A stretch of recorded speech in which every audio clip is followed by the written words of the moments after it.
Welcome to Business Success Tips, where you learn to make more money in less time and have a lot more fun. I'm your host, Paul Sanneman, founder of Contractor Staffing Source, where we help contractors build great teams.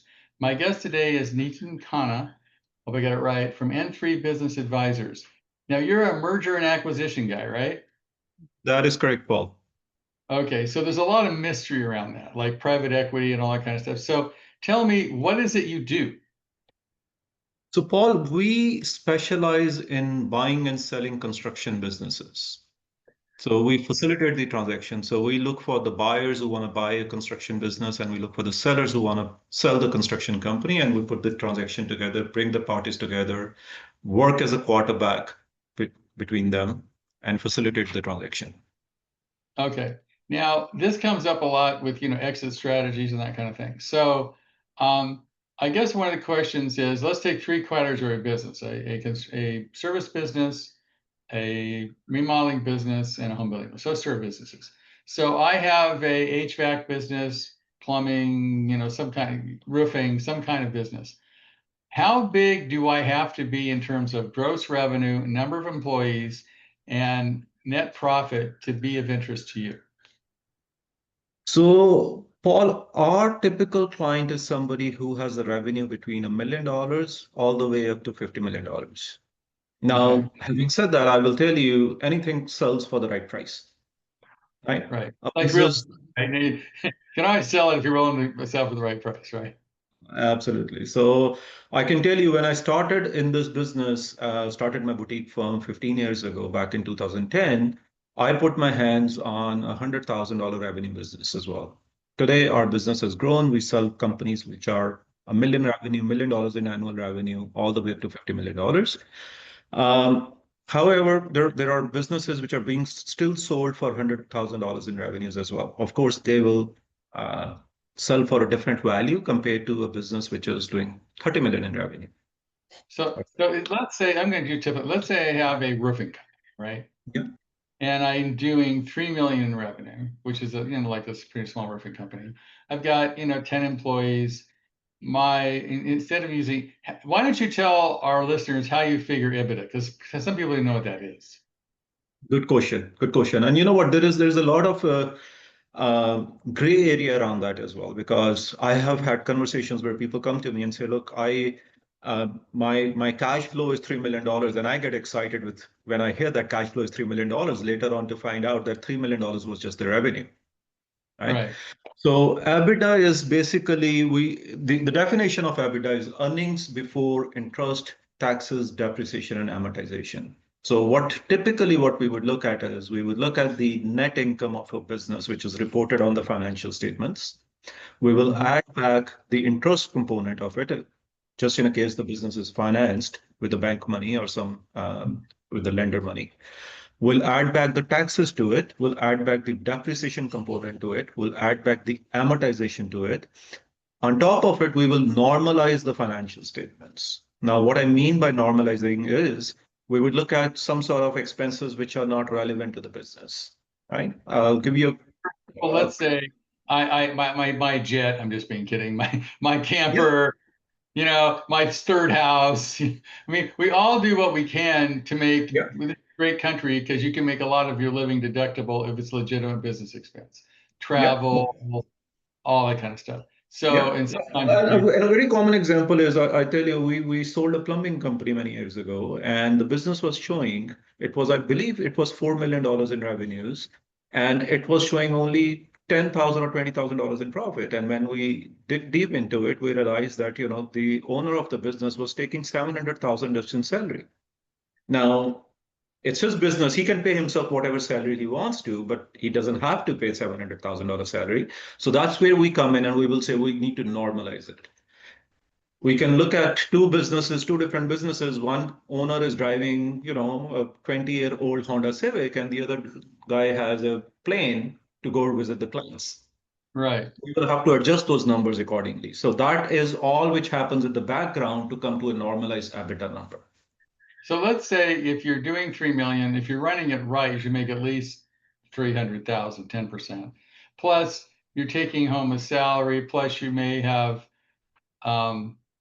vacation. I don't know. business vacations, there's stuff you can throw, and they're totally legit. They're business expenses, except they're not, you have to add that back in because nobody has to spend that much money on, like, you got 4 business cards and you really need 4 business cards, right? So we add that in. So let's say by the time I'm only taking 100 grand in salary, which is reasonable. So we add all that back in and I get to like 400,000 in my in Yeah. it. Okay. So, and I have a kind of business which is good because I got reoccurring revenue since I'm a roofing company. A lot of that has to do with new roofs. It's not all based on construction, so some of it's reoccurring revenue. It's a good balance. What could I expect to sell that business for? Good question, Paul. I get that question asked a few times a day. Right. Um, Look, there is what we see currently in the marketplace for service-focused businesses, for trade businesses, the market is paying anywhere between 2 to 5 multiple. Now you're going to look at me and say, okay, 2 to 5, that's like double to half, right? Right. Just give me an appropriate answer here. And my answer to that is if you come to me and say, look, I've got a 4 bedroom house I'm looking to sell in New York City versus 4 bedroom house I'm going to sell somewhere in Thunder Bay in Ontario, right? Of course, that 4 bedroom house is going to fetch a different price. So there are many factors which play a role. I'll give you a couple of examples here. So the multiple will also depend upon. So I've given you the range, which is anywhere from 2 to 5. It would vary based upon the quality of workforce you have, for example, right? Mhm. How independently the business runs without you, the diversification of the clients, the growth projections of that particular area where your roofing company is, right? So it will vary upon many, many factors. The equipment, which perhaps is not very heavy, but again, if is it a new equipment, it's an old equipment, that's another factor which would play a role. Where the business is located, like we are based out of Toronto, Ontario, Toronto, Canada. So if the business is located in Toronto, I'll tell you there it will definitely get you a higher multiple compared to if a business is located in a smaller neighborhood. Right. Because the Smaller market, community. for example, if you're located in a huge city, you've got a lot more market share to go than if you're in, Mountain Home, Arkansas, and you've already got everybody who lives there. It's just a pure demand and supply, Right. right? Yeah, but it would range anywhere between for a business which is But around 3 million. let's say 4. All right. So that means I could get $2 million on a good day, right? That's 4 multiple. No, 400,000. I'm sorry, that's 1,600,000. My bad's bad, right? I would say you might be. It seems to be a little bit on the higher end, considering things are all in the everything is set up properly. Mm-hmm. That could be on the higher end. Now, there's another factor which plays a big role in the valuation is the terms of the business value, right? The terms how the business is being sold. So if a seller comes to me and say, look, I am willing to accept a vendor take back, I am willing to accept an earnout, then the value, of course, of the business gets higher because the risk is also shifted from the buyer to the seller. But if the seller comes to me and says, look, I want all my money on the day I exit, of course, the value of the business is going to be lower. So, there is no cookie cutter approach in our business. Everything is very, very subjective. But yes, ballpark, you're looking at that range, but at 4 multiple, I would say a little bit on the higher end. It could be somewhere between 1.2 to 1.6. So maybe call it So, 1. I'm sitting here and I'm going, why? I'm making $400,000 a year in my pocket, right? I'm not working that hard. And I can only sell it for 1.5 million, right? I can make that in 3 years. Why would I want to sell it? Well, good question. Good question. So my question to you is, yes, why do you want to sell it? Right? It happens to us all the time where, people sometimes, the sellers, will think about this thing in the middle of the process and say, look, oh, that's all I'm getting now. So why am I even selling it? Now I'm going to have cold feet in this case, right? So my question to you is, we want to do our due diligence on the client to make sure that they have a genuine reason to sell the business. Yeah, I don't want you to sell the business if you don't have a real reason to sell the business, right? But then think about it. We just, as a matter of fact, just as of yesterday morning, we were working with a client. All of a sudden, he's stopped responding to our emails. And we reached out to the office is shut down, and then we phoned and we found out the person is no more. Did It's not. very sad. It is very, very sad and it just happened all of a sudden. I have heard those stories in the past where somebody called me, okay, you know what? Yeah, I'm looking to sell the business. I'm 55 years old. I'll send you the financial statements. Give me 2 months.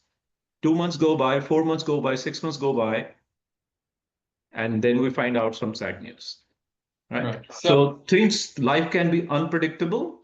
I typically tell people, sometimes you want to take some chips off the table, cash some out, leave some chips on the table, maybe bring in a partner. You don't have to sell the business. Maybe bring in a partner so that you can even just go from running at 100 miles an hour to 50 miles an hour and then gradually exit over time. But that's a very subjective conversation we need to have with the seller from the get-go. right. Now the other question is, I've sold, some businesses in my day doing this a long time. And I actually found out it was better if you could sell it internally. Like you had somebody in the business who could, like, say, do an earnout, and they over time, let's say you've got this person been in the business 8 years or something, and he's your head general manager, project manager, whatever. And he's probably willing to pay more than other people because he can do an earnout over time. And that's my experience versus just somebody's going to cash you out. Do you think that's true or not? I beg to differ on that. We have got involved in quite a few management buyouts as well. We have assisted the client. As a matter of fact, we just sold a company last month, a 4 million revenue company, which was sold to one of the internal guys with the help of a private equity investor who came in with the money, but the person internally didn't have the money to buy the business. Right. However, our experience also tells us that many times those people internally, they don't have the money to buy the business. Right. Up here in Canada, we have a household name, Tim Hortons franchise. And it boggles my mind when they say, okay, to buy a Tim Hortons, you have to have experience working in Tim Hortons. Right. Mm-hmm. I look at it, you pay somebody like a minimum wage and then you expect them to buy a multi-million-dollar franchise. So how does the numbers work? Right. Right. So our experience historically has been the people who are internal, they pay less value.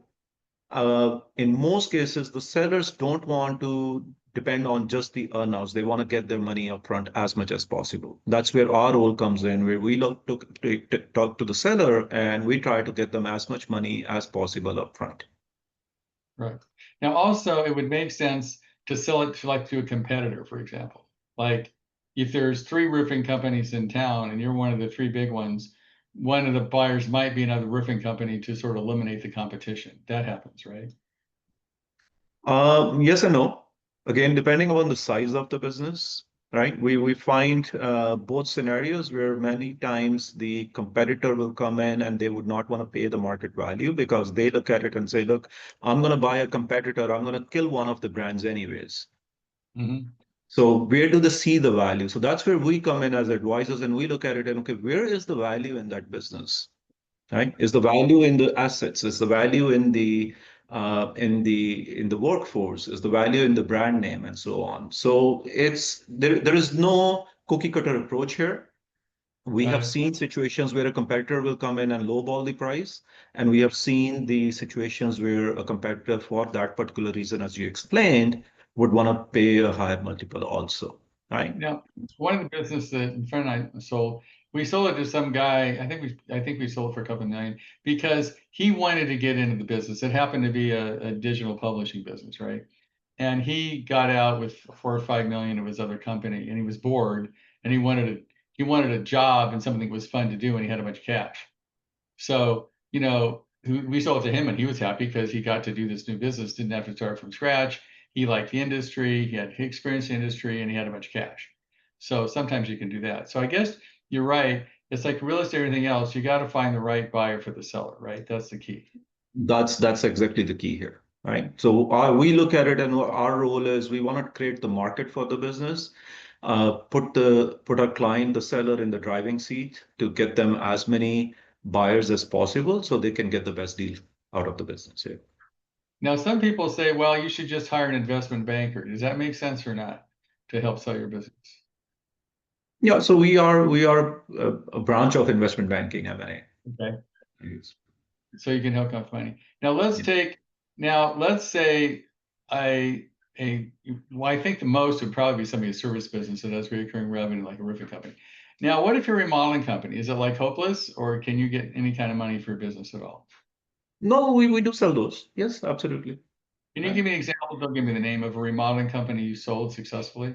You don't tell me that We, name. as a matter of fact, the company I just mentioned to you about, which we sold internally to the company's internal employee last month, that was a remodeling company. So it was sold. It was a 4 million revenue business, and the I think the bottom line, if I remember correctly, was around 800,000. But the business was run very professionally. It was set up in a very professional manner. And what was the revenue? 4 million. I mean, net EBITDA, or the net profit. A net profit, I believe it was 800,000. So he bought it for 1 year's net profit. The business sold for 1 year's net profit. Is that the question? No, we sold it for more. Okay. Yeah. Yeah. So Unfortunately, I can't disclose the exact number at the moment, but it was sold for more than one times. Definitely more than one times. Multiple. so um, how do you determine, like, people listen to this podcast? I mean, when should you think about selling your business? 5 years before you want to sell it, 2 years before you want to sell it, a year before you want to sell it? What's the ramp up time in the construction industry between, okay, let's do this, and closing the deal? Is there like an average? Is it a year, 2 years, 3 years? Is there any best time? Well, the best case scenario we always recommend people is plan 3 to 5 years in advance, right? Okay. Unfortunately, many people don't, especially when we're talking about small business owners who have revenues between 1 million to say $10 million. They don't think like that. Um, it's very unfortunate. Sometimes we find that some life event happens and they just end up shutting down the business, right? Right. We saw many companies just shutting down during COVID period because they just got tired. Nothing else happened. They just got so tired, so annoyed with the frustrated with the whatever was going on. They just shut down the business. And I Mhm. look at it, I'm like, you should have continued and you just left a few $1 million on the table, right? Right. So ideally, in a perfect world, we suggest that people should start planning 3 to 5 years in advance. Does it really happen in the marketplace? Not all the times. We get calls from people, sometimes some life-threatening disease happens or some other event happens in the family or something, or just people just get bored out of business and they all of a sudden make an abrupt decision. Look, I'm bored, I'm just moving to a different country or whatever, and then they decide to sell the business. So, but to answer to your question, 3 to 5 years should be what people should keep in mind. Okay. Now, when somebody talks with you, can you help them create that plan to sell the business? Because I know 3 to 5 years, I'm sure it's like, when you sell a house, you like fix it up and paint the bedrooms. You want to make it look more saleable. There's things you can spend on a house that make no sense because you're never going to get the money back. Like maybe a pool just isn't going to work, but maybe painting it and putting in a new kitchen is going to make it different. So can you give people advice on what they need to do, invest in their business that's going to make it more saleable, with a good return on investment of money they're going to invest in their business? So the most important advice I tell people is if you got 3 to 5 years in hand, start cleaning up your financial statements, right? Run it like a professional company, right? Run it like the business is run as an investment group, but you're going to run it forever, right? You Right. own this. Don't think that, okay, you're selling in 3 years, so you start checking yourself out now. This is the time when your business should be in the best shape ever.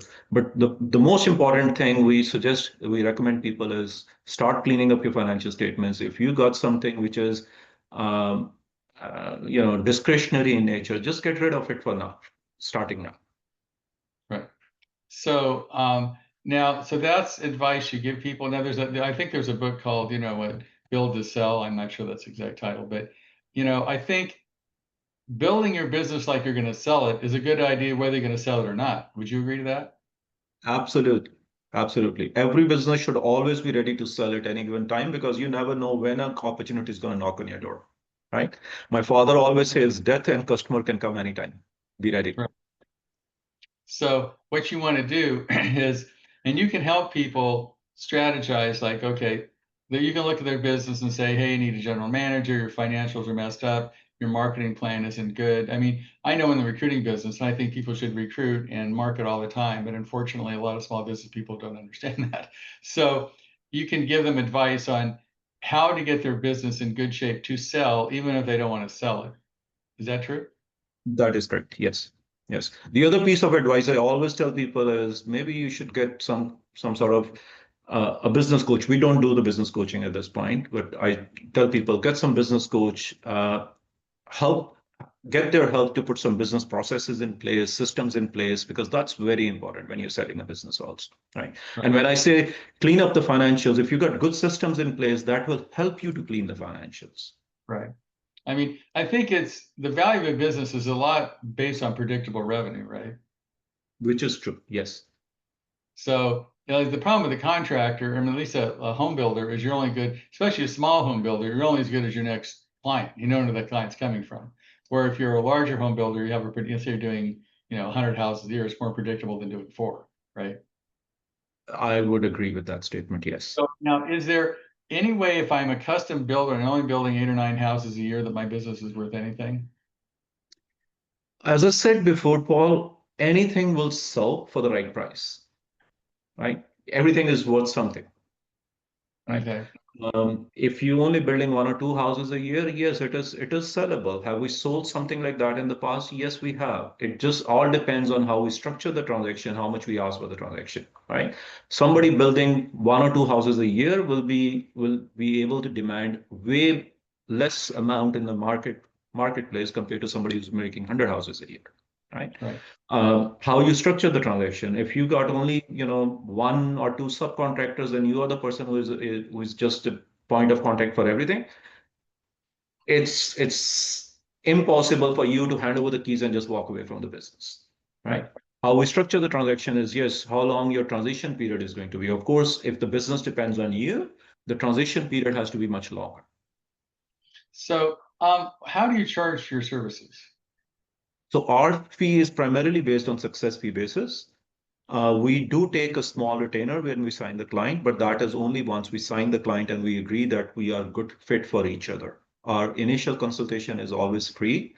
We are happy to give our preliminary advice. We are happy to have an initial conversation, even initial value opinion, absolutely complimentary with our clients. But once we have given that complimentary opinion of value and the client says, look, I want $1 million and we believe we can get you $1 million for the business, that's when we start with the engagement process, and that's where we take a small retainer, but our fee is primarily made of a success fee. And what is the percentage of success fee? Does it vary or is it? It varies. It varies, but I can tell you we specialize in the construction industry and we are very, very competitive. Okay. So they can call you and find out. So I would say if you're listening to this podcast, even if you don't want to sell your business, I mean, talking to someone like Nitin is going to help you, where do I need to go? Because you should always build to sell, even if you're not going to sell.